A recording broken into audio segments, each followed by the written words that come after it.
Good morning students. पिछले class में हम लोग समतुल लेंस की फोकस दूरी और समतुल लेंस की क्षमता का बेलेट पढ़े थे और उस पर कुछ हम लोग प्रश्न भी पढ़े थे। आज हम लोग उसी से रिलेटेड एक महत्वपूर्ण थ्योरम भी पढ़ेंगे समतुल लेंस की फोकस दूरी संबंधित। ये थ्योरम क्या कहता है कि जैसे ये दो लेंस है, दोनों लेंसों की फोकस दूरी दिया गया है और इनको समाक्षीय रूप से कहने का मतलब आमने सामने एक दूसरे से d दूरी पर रखा गया है। तब उस स्थिति में समतुल लेंस की फोकस दूरी का बेलेट प्राप्त करें। मतलब दो लेंस है जिनकी फोकस दूरी f1 और f2 दिया गया है, उनको समाक्षीय रूप से एक दूसरे के आमने सामने d दूरी पर रखा गया है, तब समतुल लेंस की फोकस दूरी का बेलेट प्राप्त करें। क्वेश्चन को आप लोग लिख लीजिए। पहले लिखिए दो लेंसों की फोकस दूरी क्रमशः f1 और f2 है, जिनको समाक्षीय रूप से छोटा d लिखिएगा d दूरी पर रखा गया है। तो समतुल्य लेंस की फोकस दूरी के लिए व्यंजक प्राप्त करें। तो समतुल्य लेंस की फोकस दूरी के लिए व्यंजक प्राप्त करें। लिख चुके प्रश्न को या ये समझना है, फिगर समझते हैं पहले इसको। क्वेश्चन क्या कहता है समझिए। क्वेश्चन क्या कहता है कि जैसे ये दो लेंस हैं, ध्यान दीजिएगा,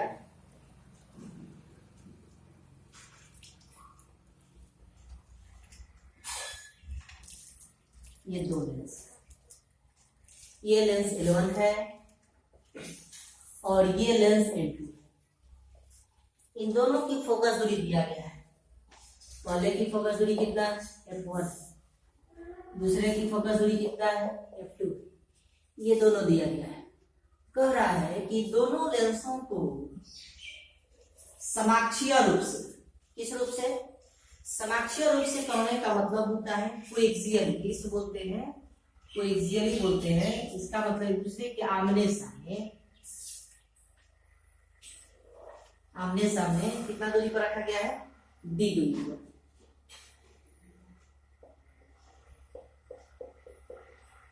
ये इसका प्रकाशीय केंद्र है और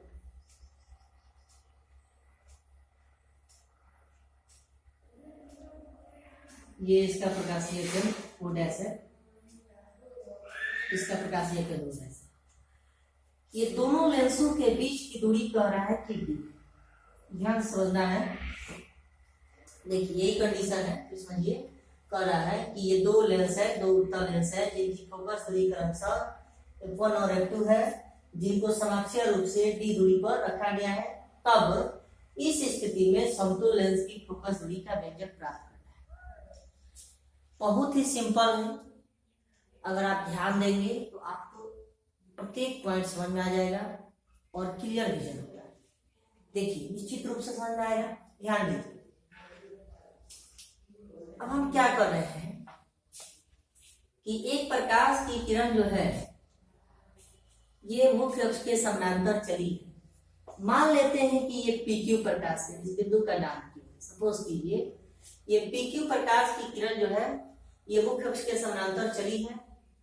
तो लेंस से अपवर्तन के बाद ये किससे मिलेगी? फोकस से मिलेगी। हम जानते हैं, पहले भी पढ़ चुके हम लोग, कि जब कोई प्रकाश की किरण मुख्य अक्ष के समानांतर होते हुए लेंस पर आपतित होती है तो उस स्थिति में अपवर्तन के बाद मुख्य अक्ष के अपवर्तन के बाद वो प्रकाश की किरणें किससे गुजरती है? फोकस से गुजरती है। तो उस स्थिति में ये प्रकाश की किरण जो है ये लेंस से अपवर्तित हुई और लेंस से अपवर्तित हुई तो ये चली है फोकस से मिलने के लिए। किससे गुजरेगी? फोकस पर मिलेगी। इसका मतलब ये फोकस से मिलने के लिए चली है। तब तक बीच में क्या हुआ है कि रास्ते में एक दूसरा लेंस इसको मिल गया है। अब दूसरा लेंस मिल गया है तो दूसरा लेंस के लिए ये जो अपवर्तित किरण है ये आपतित किरण का कार्य करेगा। किस किरण का कार्य करेगा? आपतित किरण का कार्य करेगा।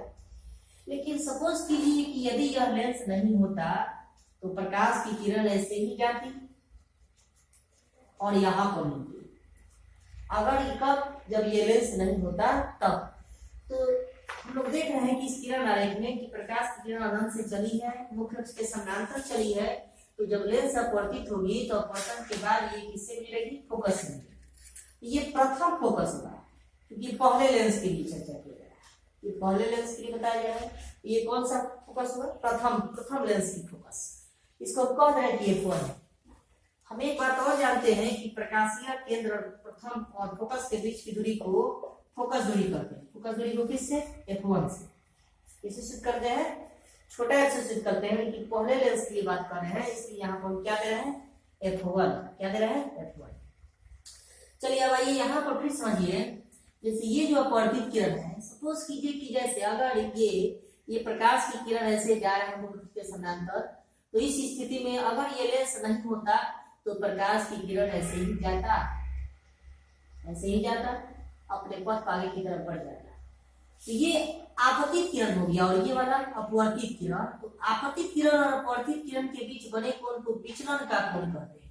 किसका कोण कहते हैं? विचलन का कोण। और विचलन के कोण को डेल्टा से सूचित करते हैं। तो पहले लेंस के लिए हम यहाँ पर इसका नाम दे रहे हैं डेल्टा 1। विचलन कोण का नाम क्या दे रहे हैं? डेल्टा 1। अब थोड़ा सा ध्यान दीजिए, अब ये तो विचलन कोण समझ में आ गया। अब ये क्या है कि ये अपवर्तित किरण जो है, ये अपवर्तित किरण जब ये चली है फोकस के लिए, तो उस स्थिति में रास्ते में इसको एक दूसरा लेंस मिल गया। अब ये दूसरे लेंस के लिए ये जो अपवर्तित किरण है आपतित किरण का काट करेगी। किस किरण का काट करेगी जाती? आपतित किरण का काट करेगी। तो फिर इसका अपवर्तन होगा। तो अब ये अपवर्तन होगा तो ये अपवर्तित होगा, ऐसे यहाँ पर आ गया। सपोज कीजिए कि इसकी फोकस दूरी F2 है। कितना है फोकस दूरी? F2 है। तो ये जो अपवर्तित किरण है और ये आपतित किरण का काट करेगा, तो आपतित किरण और अपवर्तित किरण के बीच बने कोण को फिर कौन सा कोण करेंगे? विचलन का कोण। और ये दूसरे लेंस के लिए विचलन का कोण बन रहा है, इसलिए इसका नाम हम क्या देंगे? डेल्टा 2 नाम। क्या नाम देंगे? डेल्टा 2। समझ में आ रहा है? एकदम गौर से ध्यान दीजिए, आपको समझ में आएगा। और यदि समझ में नहीं आता है तो वीडियो को पॉज करके फिर दोबारा देखिए, 3 बार देखिए, 4 बार देखिए, क्लियर लीजिए। चलिए देखिए, अब हम क्या कर रहे हैं कि इस अपवर्तित किरण को थोड़ा सा पीछे की तरफ बढ़ा रहे हैं। तो जब पीछे की तरफ बढ़ाया गया इस अपवर्तित किरण को, तो उस स्थिति में ये शीर्षाभिमुख कोण, ये कैसा कोण होगा? शीर्षाभिमुख कोण होगा। तो ये कोण डेल्टा 2 है, तो ये भी कोण कितना होगा? डेल्टा 2। ये भी कोण डेल्टा 2 हो गया। अब जरा देखिए इसमें, इसका नाम दे रहे हैं, ये Q बिंदु था, इसका सपोज कीजिए कि इस बिंदु का नाम R है। क्या नाम है? R। इस बिंदु का नाम सपोज कीजिए कि T है। क्या है? T। इस O से Q बिंदु तक की ऊंचाई कितना है? H1। कितना है ऊंचाई? H1। और इस ओडेस से लेकर इस ओडेस से लेकर R तक के बीच का डिस्टेंस कितना है? ऊंचाई कितना है? H2 है। अब इसमें देख रहे हैं कि इस आपतित किरण को आगे की तरफ बढ़ा रहे हैं और इस अपवर्तित किरण को पीछे की तरफ बढ़ा रहे हैं। तो जहां पर ये मिलेगा, तो उस स्थिति में जहां पर मिलेगा वहीं पर एक तीसरा लेंस लगाया जाएगा, जो इन दोनों लेंसों का समतुल्य लेंस कहलाएगा। इस बात को फिर से समझिए, आप लोग ध्यान दीजिएगा। ये पहला लेंस है, इस लेंस का आपतित किरण को मैंने आगे की तरफ बढ़ाया है। ये दूसरा लेंस है, इसका ये अपवर्तित किरण, इसको मैंने पीछे की तरफ बढ़ाया है। तो ये आपतित किरण और ये अपवर्तित किरण पीछे की तरफ बढ़ने से इस बिंदु T पर मिले हैं। तो इसका मतलब ये हुआ कि इन दोनों लेंसों के लिए तीसरा लेंस जो रखा जाएगा, वो तीसरा लेंस समतुल्य लेंस इन दोनों लेंसों के लिए कहा जाएगा। तो किस बिंदु पर रखेंगे? इस T बिंदु पर। किस बिंदु पर? जहां इस प्रकार इस लेंस का आपतित किरण और इस लेंस का अपवर्तित किरण एक दूसरे को जिस बिंदु को काटेंगे, उन्हीं कटान बिंदु पर तीसरे लेंस को रखा जाएगा। लेकिन हाँ, एक बात और है कि इसमें ये जो ऊंचाई कितना है? H1। ये वाला अगर थोड़ा सा नाम दे इसका, अगर इस बिंदु का भी कोई नाम दे देंगे, तो ये दोनों एक दूसरे की क्या है? समानांतर। और समानांतर है तो ये वाला दूरी, ये वाला ऊंचाई और ये वाला ऊंचाई क्या होगा? आपस में क्या होगा? बराबर होगा। तो उस स्थिति में हम इसको ये H1 लिखे, इसको भी क्या लिखेंगे? H1। इसका मतलब कि समतुल्य लेंस की हाइट कितना होगा? कितना हाइट पर प्रकाश किरण आपतित होना चाहिए? H1। कितना ऊंचाई पर? H1 ऊंचाई पर आपतित होना चाहिए। ये बात स्पष्ट हो गया? चलिए अब ध्यान दीजिए, देखिए अब थोड़ा सा इस फिगर में देखिए, लिख रहे हैं क्यू, ये बिंदु क्यू है, ये बिंदु आर है और ये बिंदु क्या है पी। तो ध्यान से देखिएगा, देखिए तो ये क्यू आर टी जो है एक त्रिभुज का कार्य कर रहा है। इस फिगर में ये क्यू आर और ये टी एक त्रिभुज का कार्य कर रहा है। तो हम जानते हैं कि किसी त्रिभुज के दो अंतःकोणों का योगफल बहिष्कोण के बराबर होता है। तो हम लिखेंगे, ये देखिए ये वाला अंतःकोण हो गया ये डेल्टा वन, ये वाला अंतःकोण हो गया डेल्टा टू। तो इस त्रिभुज में दो अंतःकोण कौन कौन है, डेल्टा वन और डेल्टा टू। और इन दोनों अंतःकोण के लिए ये वाला बहिष्कोण का काम करेगा। किस कोण का काम करेगा, बहिष्कोण का। इस बहिष्कोण को हम कह रहे हैं कि ये डेल्टा है। कितना है, डेल्टा है। तो एक बात बताइए, फिगर से तो स्पष्ट हो गया कि किसी त्रिभुज के दो अंतःकोणों का योगफल बहिष्कोण के बराबर।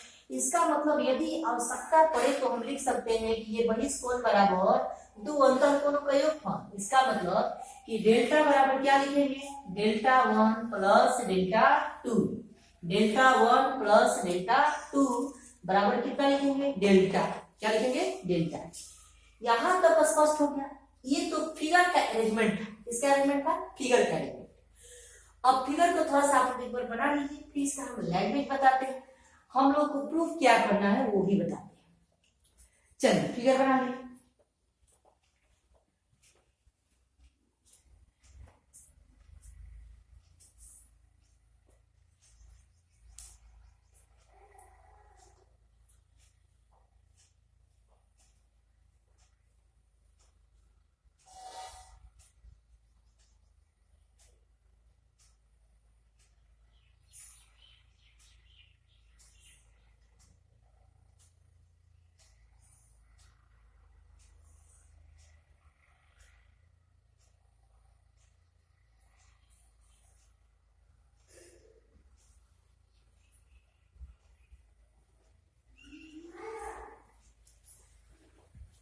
चलिए फिगर को बना चुके हैं। एक बार और फिर से समझ लिया जाए इसको। देखिए ये बहुत ही महत्वपूर्ण क्वेश्चन है। हाँ एक बात और, आप लोग को सिद्ध क्या करना है, समतुल्य लेंस की फोकस दूरी का व्यंजक क्या सिद्ध करना है। तो देखिए क्या सिद्ध करना है, सिद्ध करना है मतलब कि प्राप्त करना है एक बटा, ध्यान दीजिएगा इसको हम प्राप्त करेंगे, एक बटा एफ इक्विवेलेंट बराबर एक बटा एफ वन प्लस एक बटा एफ टू माइनस डी बटा F one into F two, D बटा F one into F two. यही हम लोग को व्यंजक प्राप्त करना है। पिछले क्लास में हम लोग दो लेंस जो थे एक दूसरे से संपर्कित थे, तो हम लोग समतुल्य लेंस की फोकस दूरी का व्यंजक प्राप्त किए थे कि एक बटा एफ इक्विवेलेंट बराबर एक बटा एफ वन प्लस एक बटा एफ टू, यही जैसे किए थे। लेकिन अब कह रहा है कि नहीं, अब दोनों एक दूसरे के संपर्क में नहीं है, अब दोनों अलग अलग है। इसका मतलब ये हुआ कि दोनों एक दूसरे से डी दूरी पर है। तो उस स्थिति में समतुल्य लेंस की फोकस दूरी का व्यंजक क्या होता है, एक बटा एफ इक्विवेलेंट बराबर एक बटा एफ वन प्लस एक बटा एफ टू माइनस डी बटा एफ वन गुने एफ टू। आइए एक बार इस फिगर को फिर क्लियर विजन कर लिया जाए, इससे कि आप लोगों को समझ में आ जाए। ध्यान दीजिए, देखिए देखिए ये मान लिया गया है कि दो लेंस है L1 और L2, जिनकी फोकस दूरी क्रमशः क्या है F1 और F2। इन दोनों लेंसों को समाक्षीय रूप से कितना दूरी पर रखा गया है, d दूरी पर रखा गया है। अब कह रहा है कि जब इन दोनों को समाक्षीय रूप से d दूरी पर रखा गया है, तो एक तीसरा लेंस कहाँ रखा जाए, जो समतुल्य लेंस कहलाएगा, जिसके द्वारा बना प्रतिबिंब जो है इन दोनों लेंसों के द्वारा संयुक्त रूप से बना प्रतिबिंब उतना ही अवधिक बनेगा। तो इस तीसरे लेंस को समतुल्य लेंस कहेंगे।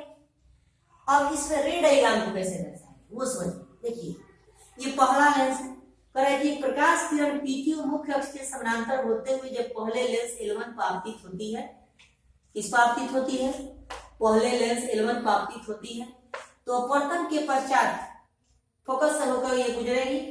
अब ये फोकस के लिए चली है, जैसे ही फोकस के लिए चली है तो ये बीच रास्ते में दूसरा लेंस मिल गया इसको, तो उस स्थिति में ये दूसरा लेंस के लिए ये अपवर्तित नाभिक किरण का कार्य करेगा। लेकिन अगर ये लेंस नहीं होता तो प्रकाश की किरण फोकस से गुजरती। तो मानिए ऐसा कि प्रकाश की किरण से आएगी तो ये प्रथम फोकस होगा, किस लेंस के लिए होगा, L1 लेंस के लिए, इसलिए हम प्रथम फोकस बोल रहे हैं। अब क्या है कि ये दूसरे लेंस के लिए अपवर्तित नाभिक किरण का कार्य की, तो फिर ये अपवर्तित होगी यहाँ पर इस बिंदु पर मिली है।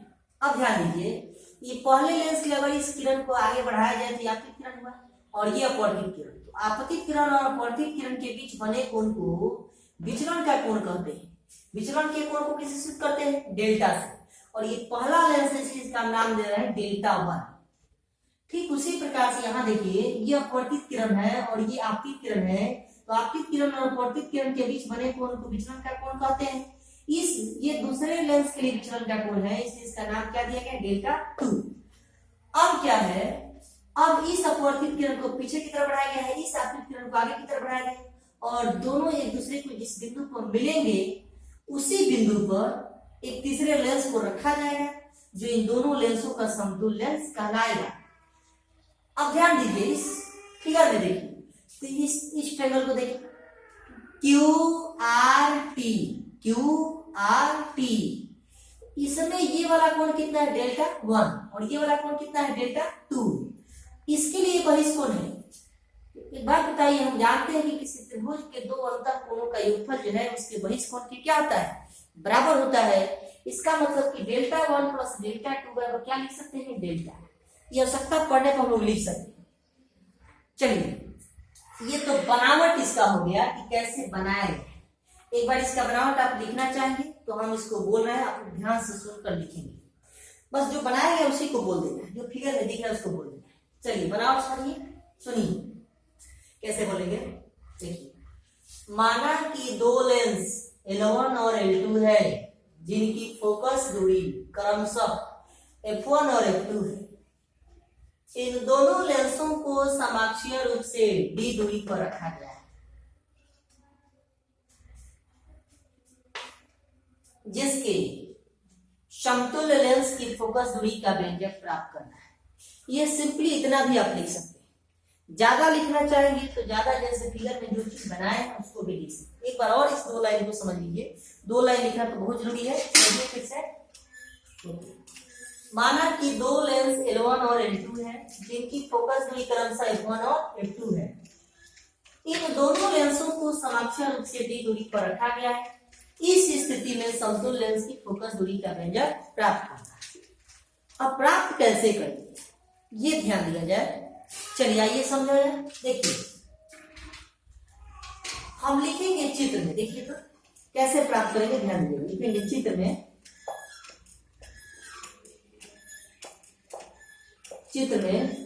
त्रिभुज QTR से,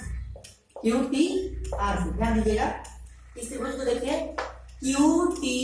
QTR से इन दोनों का अंतर कोण कितना है? डेल्टा 1 और डेल्टा 2। तो हम जानते हैं कि किसी त्रिभुज के दो अंतर कोणों का योगफल उसके बहिष कोण के बराबर होता है। यहां से क्लियर किया होगा कि डेल्टा बराबर डेल्टा 1 प्लस डेल्टा 2 इतना हो जाएगा। अब हम एक बात बहुत पहले पढ़ चुके हैं उपाक्षीय किरणों के लिए। किन किरणों के लिए? उपाक्षीय किरणों के लिए कि साइन थीटा लगभग थीटा में थीटा लगभग tan थीटा बदलता है। उसी आधार पर यहाँ पर एक बात मेंशन करेंगे कि चूंकि ये साइन थीटा जो है ये लगभग किस में बदलता है? थीटा में, और थीटा लगभग tan थीटा। तो हम यहाँ पर इस डेल्टा को थीटा को tan थीटा में, तो डेल्टा किस में लिखेंगे? tan delta. डेल्टा 1 किस में लिखेंगे? tan डेल्टा 1 में, और डेल्टा 2 किस में लिखेंगे? tan डेल्टा 2 में। इतना लिख सकते हैं। चलिए इतना लिखिए फिर बता।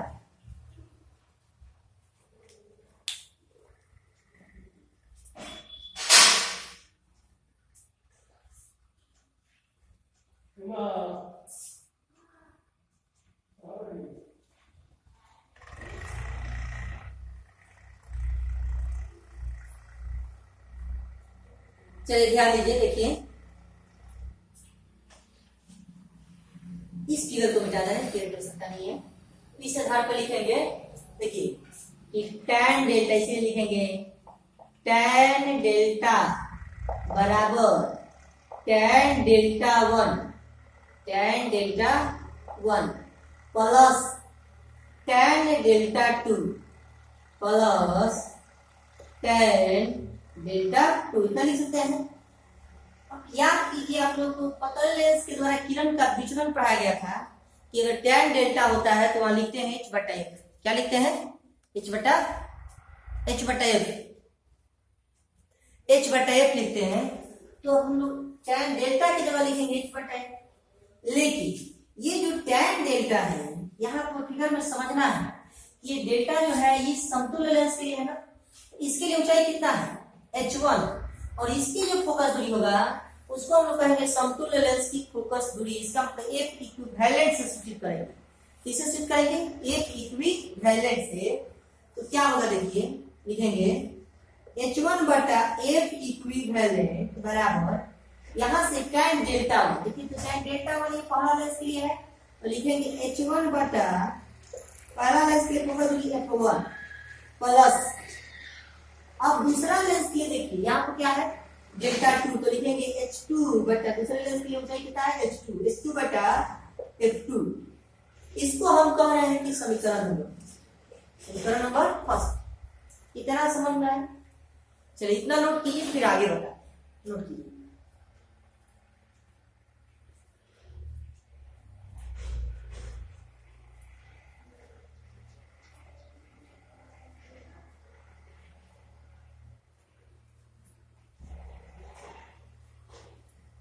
चलिए नोट कर चुके हैं, बस थोड़ा सा फिगर की आवश्यकता है, इसे मिटा नहीं रहे हैं, समझना है फिगर में कुछ। आइए ध्यान दें, देखिए इसको मिटा दिया जाए। देखिए अब यहाँ पर आप लोग सिमिलरिटी पढ़े, समरूप त्रिभुज पढ़े हैं कि जब दो त्रिभुज समरूप होते हैं तो उस स्थिति में हम लोग अनुपातिक नियम लगाते हैं कि लंब बटा लंब बराबर आधार बटा आधार। बस वही कंसेप्ट इसमें भी यूज करेगा।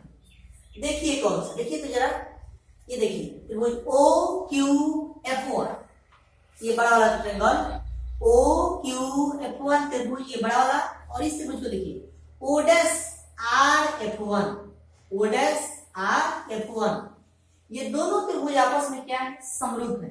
जब दो त्रिभुज समरूप होते हैं तो उस स्थिति में अनुपातिक नियम लगाया जाता है कि लंब बटा लंब बराबर आधार बटा आधार बराबर कर्ण बटा कर्ण। लेकिन कर्ण बटा कर्ण की आवश्यकता नहीं पड़ती है, इसलिए हम लोग कर्ण बटा कर्ण के नहीं करते। तरीका बहुत है, लेकिन हम लोग सिंपल तरीका सीखने जब लोग जो पढ़े हैं जो आसानी से आप लोग समझ सकते हैं। देखिए तब लिखेंगे कि चित्र में त्रिभुज ओ क्यू F1 तथा त्रिभुज ओ डैश आर F1 दोनों समरूप है। दोनों क्या है? समरूप है। अब जब दोनों समरूप है तो हम लिखेंगे इसीलिए लंब बटा लंब बराबर आधार बटा आधार। पहला का लंब बराबर दूसरा बटा दूसरा का लंब बराबर पहला का आधार बटा दूसरा का आधार, ऐसे लिख सकते हैं। बोलिए तो लंब बटा लंब बराबर आधार बटा आधार। अब इसमें बस पहचान जाना है कि पहला त्रिभुज में लंब कौन होगा, दूसरा त्रिभुज में लंब कौन होगा, पहला में आधार कौन होगा, दूसरा में आधार कौन होगा, ये पहचानना है। देखिए इस त्रिभुज को देखिए, त्रिभुज ओ क्यू F1, इसमें अगर मान लेते हैं सपोज की ये कोण थीटा है, तो ओ डैश आर F1 के लिए भी तो कोण यही होगा थीटा। इस दोनों त्रिभुजों में को ये लंब होगा O से लेकर Q तक, O से लेकर कहां तक? Q तक लंब होगा, O से लेकर Q तक, और इसकी ऊंचाई कितना है h1। इसमें लंब क्या कितना होगा? O डैश से लेकर कितना तक? R तक, ऊंचाई कितना है h2। तो लंब बटा लंब के जगह पर लिखेंगे h1 बटा h2। क्या लिखेंगे? h1 बटा h2। आइए यहां लिखते हैं, देखिए ध्यान दीजिए, देखिए h1 बटा h2, h1 बटा h2 बराबर, अब ध्यान दीजिएगा, देखिए पहला का आधार, तो पहला का आधार यहां से लेकर इस बिंदु तक होगा, O से लेकर कहां तक? F1 तक। O क्या है? प्रकाशीय केंद्र। F1 क्या है? फोकस। तो प्रकाशीय केंद्र और फोकस के बीच की दूरी को कहते हैं फोकस दूरी। फोकस दूरी को किससे? F1 से सूचित किया जाता है, और ये छोटा F1 है, फोकस दूरी को छोटा f से, पहला के लिए इसे F1 दे रहे हैं, तो O से लेकर F1 तक ये आधार होगा, इसके लिए वैल्यू क्या करेंगे? F1। और यहां थोड़ा समझना है, देखिए इसके लिए आधार होगा वो O डैश से लेकर कहां तक? F1। लेकिन ये डिस्टेंस तो हम लोग को मालूम ही नहीं है, कैसे ज्ञात करेंगे? तो देखिए एक तरीका है, O से लेकर F1 तक ओ से लेकर F1 तक डिस्टेंस से अगर हम ओ से लेकर ओडेस तक का डिस्टेंस तो डी हमको मालूम है, अगर इतना घटा ले तो ये नहीं मिल जाएगा, मिल जाएगा ना, बोलिए मिल जाएगा। फिर समझिए ओ से लेकर F1 तक के डिस्टेंस अगर हम ओ से लेकर ओडेस तक का डिस्टेंस अगर घटा ले तो ये वाला डिस्टेंस मिल जाएगा हम लोग को। ये क्या होगा, ये बड़ा वाला डिस्टेंस F1 है और छोटा वाला कितना है D, F1 में से किसको घटाना होगा, D को। तो हम लिखेंगे यहाँ से पहला के लिए आधार होगा F1, दूसरा के लिए आधार क्या होगा F1 minus D, F1 minus D कितना आ जाएगा। अब देखिए क्या करना है, यहाँ से हम लोग को H2 का वैल्यू निकालना है, इसका वैल्यू H2 का, तो तिरछा तिरछी गुना कर देंगे, तो लिखेंगे F1 इंटू H2 बराबर H1 into F1 minus D, F1 minus कितना आ जाएगा। अब यहां से H2 का वैल्यू, अब देखिए अब फिगर की आवश्यकता नहीं है, फिगर को हम लोग मिटा सकते हैं, इजीली वे मिटा सकते हैं। ये फिगर को मिटा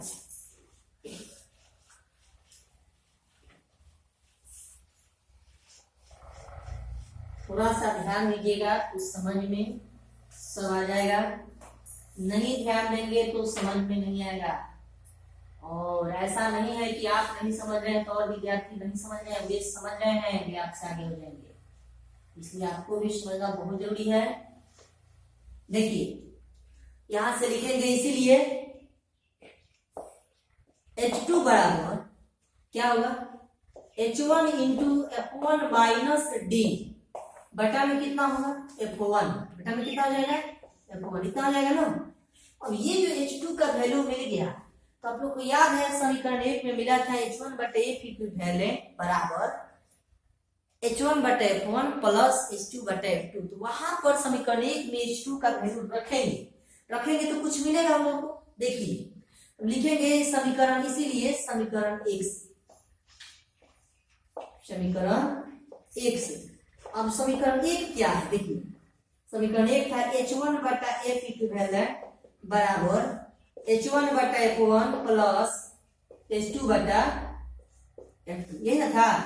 तो यहाँ पे H2 का वैल्यू रखिए, तो लिखेंगे यहां से होगा, देखिए H1 बटा F इक्विवेलेंट बराबर H1 बटा F1 प्लस यहां से लिखेंगे H2 के जगह पर लिखेंगे H1 into F1 minus D बटा में F1 और इंटू में क्या होगा F2, यही ना होगा। देखिए तो ये होगा ना। अब इसमें क्या करेंगे, अब इसको हल करेंगे, इसको डिवाइड करेंगे, अलग अलग करके डिवाइड करेंगे। देखिए क्या होगा, एक बात बताइए, ये H1 ये H1 ये H1 सब में कमन है तो कट जाएगा, तो घटा दिए, कमन नहीं कर आप कटिएगा, ठीक है, हम ऐसे दिखा रहे हैं, कट जाएगा नहीं, कट जाएगा। तो देखिए क्या होगा,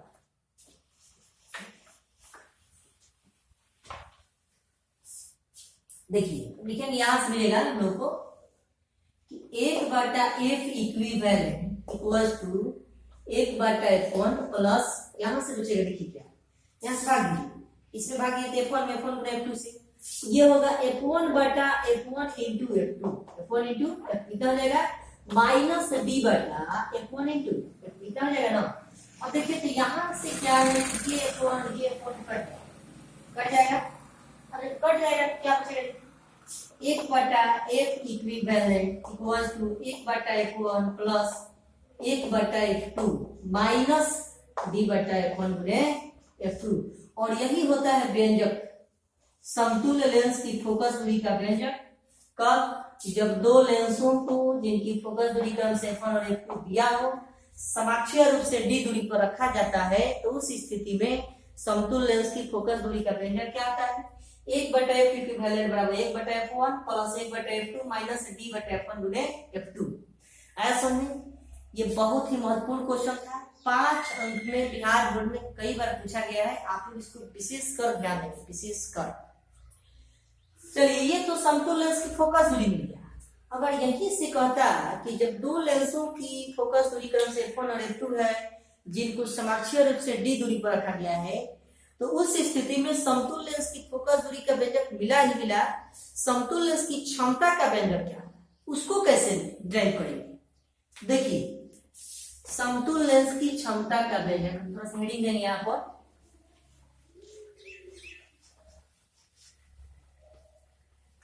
यहाँ पर हेडिंग देंगे समतुल्य लेंस की क्षमता, समतुल्य लेंस की क्षमता है। तो क्षमता पूछेगा तो बताइए 1/f इक्विवेलेंट को हम p इक्विवेलेंट लिख सकते हैं, तो लिख रहा है p इक्विवेलेंट बराबर 1/f1 को क्या लिख सकते हैं p1 और प्लस उसके बाद 1/f2 को क्या लिख सकते हैं p2 और माइनस d, इसको ऐसे लिखेंगे 1/f1 इंटू 1/f2 ऐसे लिख सकते हैं। अब देखिए तो ये हो जाएगा p इक्विवेलेंट बराबर p1 plus p2 minus d और 1/f1 को लिखेंगे p1 इंटू 1/f2 क्या लिखेंगे p2। ये हो गया समतुल्य लेंस की क्षमता का व्यंजक का जब दो लेंसों को समाक्षीय रूप से d दूरी पर रखते हैं तब। यहीं से संपर्कित लेंस वाला भी क्लियर हो जाता है। जब ये व्यंजक क्लियर हो जाएगा तो यहाँ पर ये d बराबर जब 0 करेंगे तो जब दो लेंस एक दूसरे से संपर्कित हो जाएंगे मतलब d दूरी का मान 0 हो गया, इसका मतलब कि दोनों लेंस एक दूसरे से आपस में संपर्कित हो गए। उस स्थिति में संपर्कित लेंस के समतुल्य लेंस की क्षमता प्राप्त हो जाएगा p1 प्लस p2। आया बात समझ में? चलिए ये प्रूफ आप लोगों को 5 चैप्टर बोर्ड में पूछा जाता है, आप लोग इसको ध्यान रखेंगे। इसका प्रश्न भी पूछा जाता है, हम अगले वीडियो में प्रश्न भी करेंगे। चलिए इतना नोट कीजिए।